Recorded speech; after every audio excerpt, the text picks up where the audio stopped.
Coming up on Broncos Weekend, we're setting the stage for Denver's Week 8 showdown with the Jacksonville Jaguars from the historic Wembley Stadium right here in London. The Hall of Famer Steve Atwater and our special guest from the UK will take a deep dive into some of the main storylines and matchups to keep an eye on as the Broncos and Jaguars take the international stage on Sunday.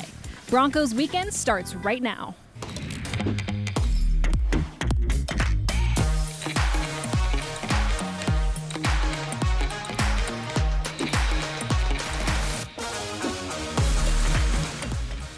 Welcome inside Wembley Stadium for this Broncos' second regular season match, as my new friends here in London would call it, as the Denver Broncos and Jacksonville Jaguars are set to face off in the early morning hours in Denver on Sunday. I'm so excited to be joined by the Hall of Famer Steve Atwater, who made the trip across the pond. What's up, Steve? That's right. What's up, AP? Good to see you. And of course, NFL Gridiron writer Michael McQuaid. We are so happy to have you here, Mike. Thank you so much for the opportunity, folks. This is awesome. Mike, as somebody who covers this team from a media perspective, but is also a fan of the Denver Broncos, what does this game here at Wembley mean for this fan base? I think it's beyond the game. If you look at people that grew up in the 80s and 90s and watched games like Steve, for example, late night, no internet, finding out the score on a Tuesday, watching Elway, through to the new generation of Peyton Manning fans. Even to now, it means so much. There's so many people on Sunday that will never have had a chance to go to Colorado, and for them to experience Russell Wilson or Brett Rippon or whoever's on the field at the time of recording will be pretty awesome. And I know it means an awful lot to them, so we're all very excited. Steve, you played on the international stage a number of times, all during the preseason, but can you put into perspective what this experience might be like for these guys and maybe some of the challenges that could arise preparing for a game internationally? Yeah, well, fortunately, I played in 4 international games in Barcelona, in Berlin, in Tokyo, and in Mexico City. Yep. They were all amazing experiences. And I heard KJ Hamler say earlier in the week that he hadn't been out of the United States so for him to be able to come here and experience a different culture, different time zone, everything, I think is just really amazing for the players.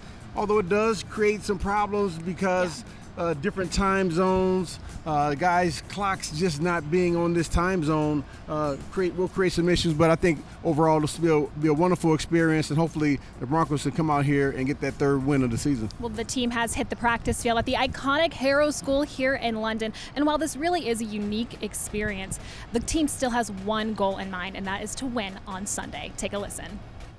Obviously, it's an amazing experience to be out here in another country, and so they've done a great job up to this point, been on time for everything, really enjoying it and embracing it, and just even the travel out here and everything. I thought the guys had a lot of pep in their step today, which was great to see. It's a business trip. I mean, we have to come here. We want to win a football game. We want to play in a great environment, a great place, and we want to get everybody's bodies acclimated. But at the same time, it is a privilege and an honor to be here, and so we want them to enjoy that. But it is a business trip first. It's incredible. I mean, just the fans that are here, being here all the time in that stadium. I mean, it's an electric environment. I mean, people just love the game here, and they're so spirited and excited, and it's great for our players to see that. And then for the brand of the game, I mean, that's what you're looking for. You're looking for as much as you can to expand it and have everybody enjoy it as much as we do. The Denver Broncos are here in London, but this is not a holiday. Like Coach Hackett said, this is a business trip. Guys, the Broncos are 2-5 after falling from their 4th straight game to the New York Jets on Sunday. So as you looked at the film, what are some of the things that jumped out to you in terms of adjustments that this team needs to make this week? Well, I wouldn't say they necessarily need to make a ton of adjustments. We really just need to have some extended drives and make sure that we can punch that ball in the end zone.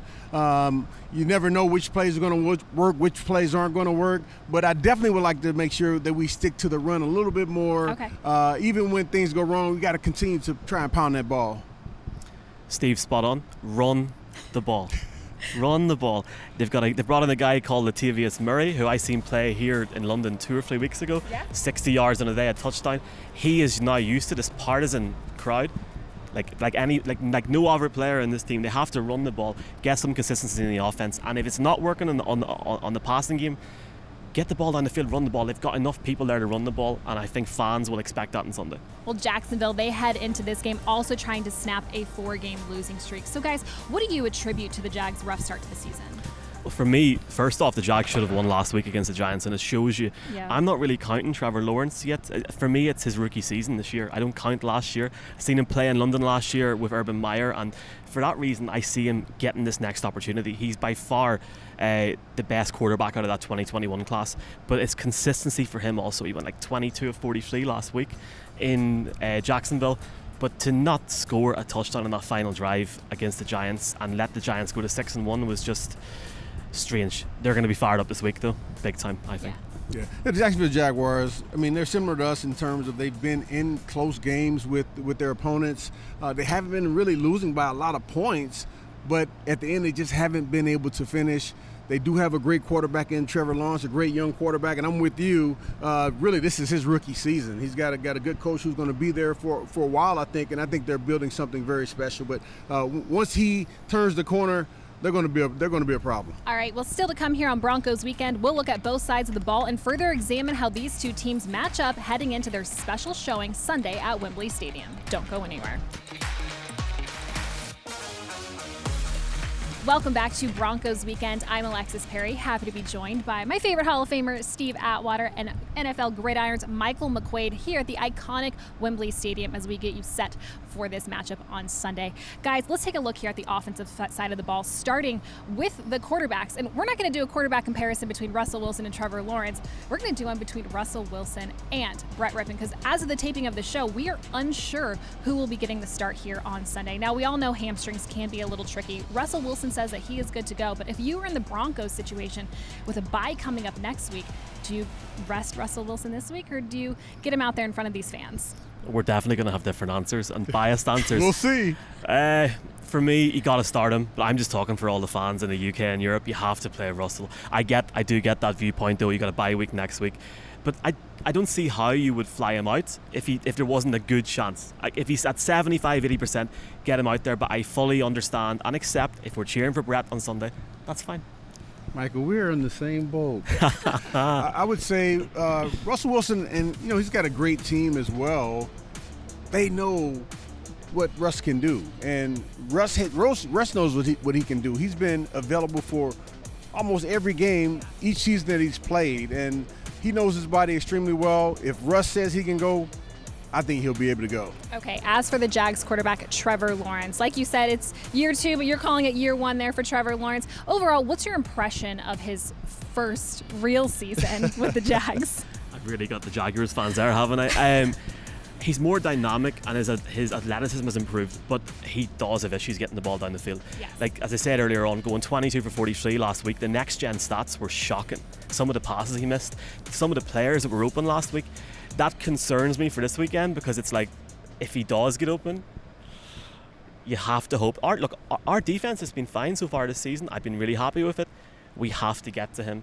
I look at the way that the Giants got to him last week with the Wink Martindale blitz, blitz, blitz. There's your game plan. Thanks, folks. And obviously our DCs, born in England as well. I think he's a great quarterback again, a great talent. And he's getting more weapons around him with his college teammate, Travis Etienne, an explosive running back who I think makes Trevor Lawrence feel more comfortable in that offense that they're running. I think it's just a matter of time, just like we are. We really haven't hit our stride on our offense. It's going to be a matter of time before they hit their stride as well. Okay, well, both teams, like we mentioned earlier, will look to lean on their ground game this week. Obviously, a few moves made. You have Marlon Mack coming in here to Denver, here to London with the Denver Broncos, and of course James Robinson being traded away. So how did those moves impact this game here on Sunday? Well, I think they will have an impact on it because Robinson won't be with the Jacksonville Jaguars. But I think the only reason they were able to make that move is because they have confidence in the guys who are backing them up. But they also feel like Travis Etienne is at a point to where he feels confident. He came back from the surgery that he had last year. He's in the groove. He's durable. He's been very explosive. So they feel confident in the room that they have. Otherwise, they wouldn't have made that trade. It's a really interesting strategy from Doug Peterson, a guy that I really like, but to take a guy that was off at the end of the year anyway, they weren't going to sign him again. Okay, you get a conditional 6th rounder, but is he really writing? I mean, it's a risky move. You got a rookie, basically a rookie running back who did not play last year, and then a rookie with limited experience behind him. So it's a very, very risky play on Jacksonville's side. Let's see what happens. For me, Marlon Mack, okay. I just want to see us run the ball. He's been bouncing off training teams the last couple of months. Is he ready to play in a game? That's my only criticism. However, knowing my luck, he will go and run for 100 yards on Sunday. So it's all good. Yeah, well, I think we got Marlon Mack just in case if Melvin Gordon goes down or if Latavius Murray goes down.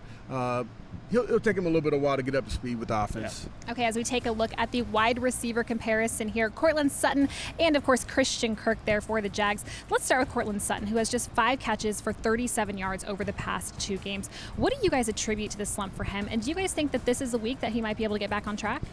I hope so. I think if you're ever going to get back on track, it has to be in London against the Jaguars. The thing that I'm not really counting that Colts game, and last week he obviously was playing with a quarterback that he wasn't used to playing throughout the season. So I mean, I'll give it to him there. Why aren't you counting the Colts game? Because it was, I've literally took that from it. my It mind. happened, well, right? I know it happened. It was something to remember.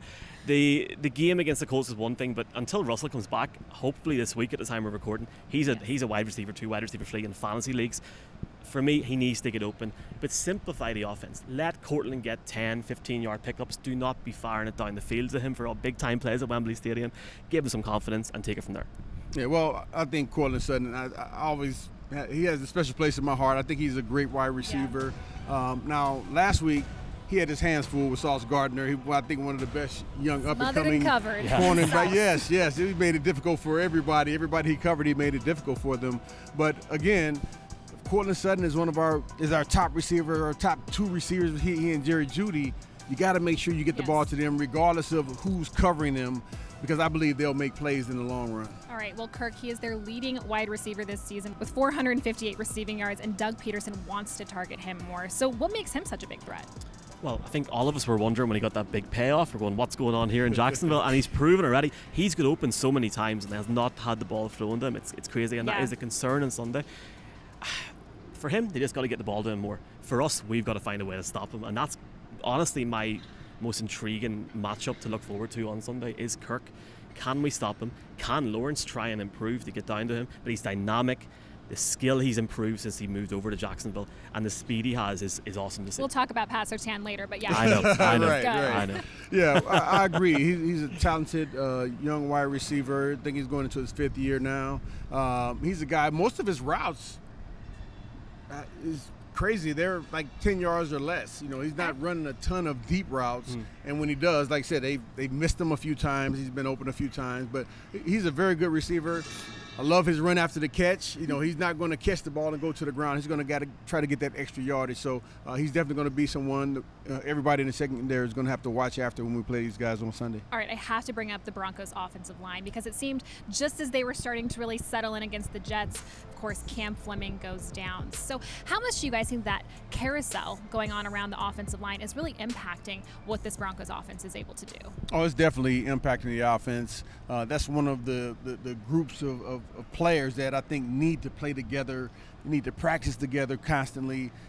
One step in the wrong direction, it can mean someone trips and falls. So they have to make sure they're in sync. And because of the injuries this year, we haven't been able to see that with this group of offensive linemen. It's going to be a struggle, but guess what? Still, you can't complain. Just get out there, do the best you can, and hopefully some good things will happen. What's the solution this week? Well, it's to give Russell Wilson or whoever's playing quarterback as much time as possible. The really interesting thing with offensive line is, I know we've had struggles, obviously Garrett Bowles going out as well. Yeah. You look around the league, I look at Tom Brady, who's got quite a new offensive line. There's 2 or 3 different guys this season, and he's struggling, and now that's a whole different conversation for a different show. But we have to give this offense and Russell time, or else we're not going to get the ball down the field at all on Sunday. So it's just, as you said, find a way to work together, and even if it's off the practice field at Harvard this week, get into a room, talk to each other, find out a way, get down on your knees, whatever you need to do, anything. And I think that's such an important focus point ahead of Sunday. All right, well, still to come here on Broncos Weekend, we will discuss how these defenses stack up. Don't go anywhere. Thanks for sticking with us for this final segment of Broncos Weekend here from Wembley Stadium. Guys, like you mentioned, the Broncos are going to have to find a way to get pressure on Trevor Lawrence, but they will have to do that this week without Baron Browning. What adjustments do you think Ejiro Evero might have in his game plan without Baron Browning in the lineup? One of the really interesting things for me, Steve and Alexis, is this Jaguars offense, in terms of the points they've scored, even in games we talked earlier on, I think it was the Eagles scored 31. That freak game against Los Angeles scored 38. We need to blitz Lawrence, and I don't care who you put in there. Just get at him from the get-go. Get to halftime. So we can put you in there? Yeah, here, I'm available. Quarterback, whatever you need. I'm joking.